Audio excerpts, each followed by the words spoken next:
Welcome back my YouTube channel sociology life study. और आज की क्लास में चर्चा करेंगे हम धार्मिक व्यवहारों की भिन्नता अर्थात डाइवर्सिटी ऑफ रिलीजियस प्रैक्टिसेस। तो इसमें सबसे पहले हम जानेंगे कि जो विश्वास और जो अनुष्ठान है वो क्या है। तो देखो इसमें आप मतलब मैंने एकदम शॉर्ट में यहाँ पे लिखा है कि विश्वास का संबंध धार्मिक विचारों से है, अर्थात जो धार्मिक विचार होते हैं उनका सीधा सीधा संबंध विश्वासों से होता है। जैसे कोई भी धर्म कहता है कि मृत्यु के बाद में जब व्यक्ति की मृत्यु हो जाती है तो उसका पुनर्जन्म होता है, जैसा कि हिंदू धर्म कहता है। तो ये क्या है, एक विश्वास है, गारंटी किसी के पास नहीं है। इसी तरीके से जबकि विश्वास के आधार पर जो क्रियाएं करते हैं उन्हें हम अनुष्ठान या संस्कार कहते हैं। तो जो धर्म के अनुसार जो क्रियाएं हैं वो क्या कहलाती हैं, वो कहलाती हैं अनुष्ठान या संस्कार। ये हमने मान लिया है, ठीक है ना। तो अनुष्ठान या संस्कार क्यों किए जाते हैं, उसके पीछे वही मान्यताएं हैं, है ना, वही विश्वास हैं जिनका संबंध धार्मिक विचारों से है। जैसा मैं अभी आपको एग्जांपल बता रहा था कि अगर हम हिंदू की बात करें, हिंदू समुदाय की बात करें, तो वो पुनर्जन्म में विश्वास करते हैं। और वो जब पुनर्जन्म में विश्वास करते हैं तो फिर वो उस पुनर्जन्म को लेकर के सजग भी रहते हैं। और ये माना जाता है इसमें कि जब व्यक्ति की मृत्यु हो जाती है और जब मृत्यु होने के बाद व्यक्ति को जब तक पुनर्जन्म नहीं मिलता है, जरूरी नहीं है कि वो इंसान के रूप में भी मिले, किसी जानवर के रूप में, पक्षी के रूप में भी, पेड़ पौधे के रूप में, किसी में भी हो सकता है ना। 33 कितना 84 लाख योनियां बताई गई हैं इसमें। तो जब तक उसको पुनर्जन्म नहीं होगा, नहीं जब तक वो उसको जन्म नहीं मिलेगा, तब तक वो व्यक्ति प्रेत योनि में भटकता रहेगा। इन्हीं विश्वासों के आधार पर क्या है, उसके पुरुषार्थ के 4 आधार बताए गए हैं। कौन कौन से? धर्म, धर्म, अर्थ, काम और मोक्ष। विस्तार से इनके बारे में कभी अगली क्लास में चर्चा करेंगे। तो इसी विश्वास के आधार पर क्या है, श्राद्ध कर्म होता है। श्राद्ध कर्म में जैसे 5 ऋण बताए गए हैं। देव ऋण होता है ना, एक पितृ ऋण होता है। तो इस तरीके से पितृ ऋण है, इस पितृ ऋण को, इस पितृ ऋण से उऋण होने के लिए पुत्र का होना जरूरी है, ऐसा हिंदू धर्म में माना जाता है। क्यों? क्योंकि जब तक पुत्र नहीं होगा तो तब तक ये माना जाता है कि पिता को मोक्ष नहीं हो सकता। वो श्राद्ध कर्म करेगा और श्राद्ध कर्म के परिणाम से उसका जो फल है वो उस मृत आत्मा के लिए मिलता है। तो ये क्या है, ये विश्वास है, ठीक है। तो इस तरीके से जो संस्कार या जिनको हम अनुष्ठान कहते हैं, अगर हम हिंदू धर्म की बात करें तो उसमें 16 संस्कार बताए गए हैं।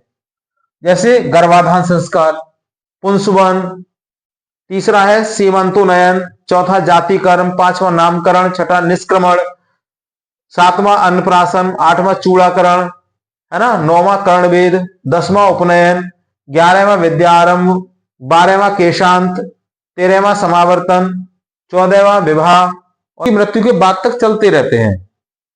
तो इनका उद्देश्य सीधा सीधा जो धार्मिक विश्वास है उनसे जुड़ा हुआ है।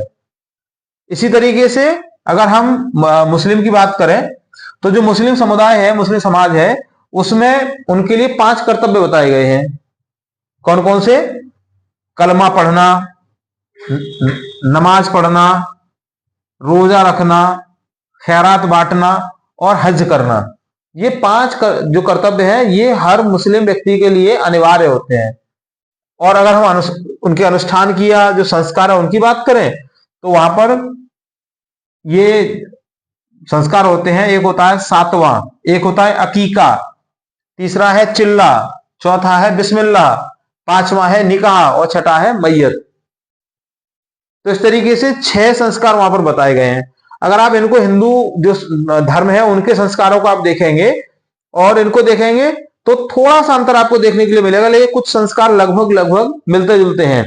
यहां पर भी इन सारे संस्कार, जैसे वाला पहला है गर्भाधान संस्कार, ये तो सभी में होता है, चाहे वो हिंदू है, चाहे मुस्लिम है, चाहे कोई भी है, ठीक है। फिर विवाह, ये संस्कार भी हिंदू, मुस्लिम, ईसाई सभी में होता है ना। अंत्येष्टि सभी में होता है, फिर सभी मृत्यु को प्राप्त होते हैं। वो तरीका अलग है कि वो कैसे करते हैं, ठीक है ना। तो हिंदू धर्म में भी कई सारे संस्कार हैं जो बिल्कुल आज अगर हम बात करें आज के समाज की तो उसमें वो देखने को नहीं मिलते, लगभग लगभग लुप्त हो चुके हैं, लेकिन कुछ जो अनिवार्य हैं वो आज भी हैं। तो ये कौन कौन से हैं यहाँ पे संस्कार? सातवां है अकीका है, चिल्ला है, बिस्मिल्लाह है, निकाह है और मैयत है। जल्दी से समझ लेते हैं। सातवां का मतलब जो इनका संस्कार है, सातवां संस्कार इसको बोलते हैं, वो है कि जब बच्चा गर्भ के 7वें महीने में होता है तो उसकी शुद्धि के लिए, अर्थात वो अच्छा बच्चा पैदा हो, ज्ञानवान पैदा हो, इसलिए ये संस्कार किया जाता है, इसको 7वां संस्कार बोलते हैं। उसके बाद होता है अकीका। अकीका जो संस्कार है वो है जन्म के 7वें दिन, जो बच्चे का जन्म हो जाता है तो उसके 7वें दिन क्या है कि जो फकीरों के लिए दान पुण्य किया जाता है, जिससे बच्चा के लिए कोई कष्ट ना हो, कोई रोग उसकी जिंदगी में ना आए और वो एक बहुत बड़ा इंसान बने, एक अच्छा इंसान बने। फिर तीसरा जो संस्कार है वो बोला जाता है चिल्ला। चिल्ला का मतलब है कि उसके जन्म के 40वें दिन, मतलब एक दावत पार्टी की जाती है, उसमें जो रिश्तेदार आते हैं उन सभी को कोई ना कोई उपहार दिया जाता है और उसके साथ ही गरीबों को खैरात बांटी जाती है। अब अंदाजा लगा सकते हैं आपकी उद्देश्य क्या है इन संस्कारों का? इन सभी का जो एक उद्देश्य है, वो जो नवजात बच्चा आया है इस दुनिया में, उसके कल्याण की भावना इसमें जुड़ी हुई है। फिर उसके बाद होता है बिस्मिल्लाह। बिस्मिल्लाह जो संस्कार है वो जब बच्चे की आयु 4 वर्ष की पूरी हो जाती है तो उसकी जो मूत्र नलिका है ना, उसकी खाल के अगले भाग को काट देते हैं और इसको खतना भी कहा जाता है। तो ये इसको करने के बाद में उस बच्चे की जो पढ़ाई लिखाई है ना वो शुरू हो जाती है, उसकी स्टडी शुरू हो जाती है, चाहे उसको कुरान पढ़ना है या उसको कहीं मस्जिद में जाकर के या जो इनके स्कूल होते हैं, मदरसे होते हैं, वहां पे जाके उसकी पढ़ाई शुरू हो जाती है खतना के बाद में। उसके बाद अगला होता है निकाह। निकाह का मतलब शादी विवाह। और फिर लास्ट होता है मैयत। मैयत का मतलब होता है कि जब व्यक्ति इस दुनिया से चला जाता है, अर्थात उसकी डेथ हो जाती है, तो डेथ होने के बाद में उसको चारपाई पर लिटाकर सफेद कपड़ा उड़ाकर उसको मस्जिद में ले जाते हैं, वहां उसकी जनाजे की नमाज पढ़ी जाती है और फिर ले जाते हैं उसको कब्र में दफना देते हैं। तो कब्र में जब दफनाते हैं ना तो कब्र को ऐसे बनाया जाता है कि वो बंदा उठकर एक बार बैठ जाए। और ऐसी मान्यता है इसमें कि जब वो कब्र में उसको लिटा देते हैं तो जो अल्लाह है या खुदा है उसके वो जो ना क्या कहें उनको, मैसेंजर हैं उनके, वो जो आते हैं दूत जो है वो आते हैं और वो वहीं आकर के हिसाब किताब करते हैं।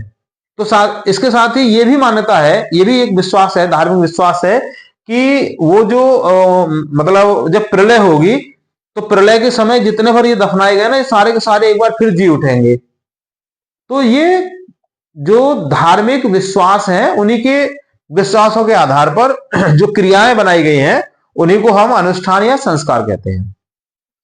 तो आज की क्लास में मुझे लगता है पर्याप्त है इतना। बहरहाल इतना मैं आपको और बता दूं कि जो हम अभी मृत्यु के बारे में बात कर रहे थे, तो मृत्यु 3 प्रकार की मानी गई है। एक होती है अकाल मृत्यु, अकाल, दूसरी होती है सकाल मृत्यु, सकाल मृत्यु, और तीसरी होती है तत्काल मृत्यु, तत्काल मृत्यु। ठीक है, अब इनकी विस्तार से आपको अगली क्लास में बताऊंगा, क्योंकि आज की क्लास में अगर बताते हैं तो क्लास थोड़ी बड़ी हो जाएगी। तीनों मृत्युओं के बारे में आपको बताएंगे कि कैसी होती है, किस प्रकार की होती है। तो आज की क्लास में बस इतना ही। कहीं कोई क्वेरी हो तो आप मुझे कमेंट बॉक्स में बता सकते हैं। मिलते हैं नेक्स्ट क्लास में। थैंक यू एंड जय हिंद।